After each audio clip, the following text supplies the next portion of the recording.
ജാതി ദുരന്തങ്ങളാട്ടോ. പ്രകൃതി ദുരന്തമൊന്നും ഒരു ദുരന്തമല്ലാന്ന് ഇപ്പൊ മനസ്സിലായി. ഇത് കണ്ടില്ലേ, ഈ മാതിരി ദുരന്തങ്ങളെ നമ്മൾ അതിജീവിച്ചാലേ ഇനി കരകയറി പോകുള്ളൂ. അങ്ങോട്ടുള്ള ജീവിതം സൂക്ഷ്മമായിട്ട് നമ്മൾ നോക്കി നടന്നാലേ ഇവന്മാരെയൊക്കെ തട്ടി തടയാതിരിക്കുള്ളൂ. ആ മാതിരി അവസ്ഥയാണ് ഇപ്പോൾ. ഈ വയനാട്ടിൽ ഈ മാതിരി സംഭവങ്ങളൊക്കെ നടന്നപ്പോൾ ആളുകൾ 10ഉം 20ഉം വെച്ച് അവിടത്തേക്ക് പൈസ ഉണ്ടാക്കി കൊടുത്തോണ്ടിരിക്കുക. ആ അവസ്ഥയിലാണ് ഈ മാതിരി വർത്തമാനമായിട്ട് കുറെ എണ്ണങ്ങൾ വന്നത്.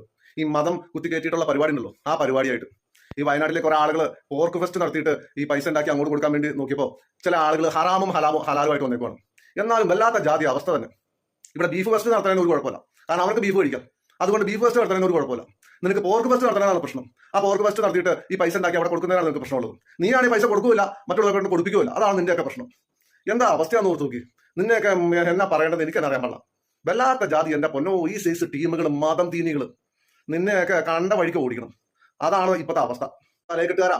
ഇവിടെ പട്ടീനെയും പോർക്കിനെയും അല്ലെങ്കിൽ എലിനെയും പൂച്ചേനെയൊക്കെ കഴിക്കുന്നവരുണ്ടാവും. അവർക്ക് ആവശ്യപ്പെട്ട സാധനങ്ങൾ കൊടുത്ത് ആ പൈസ കിട്ടിയിട്ട് വേണം അവിടെ കൊണ്ടുപോയി കൊടുക്കാൻ. അല്ലാതെ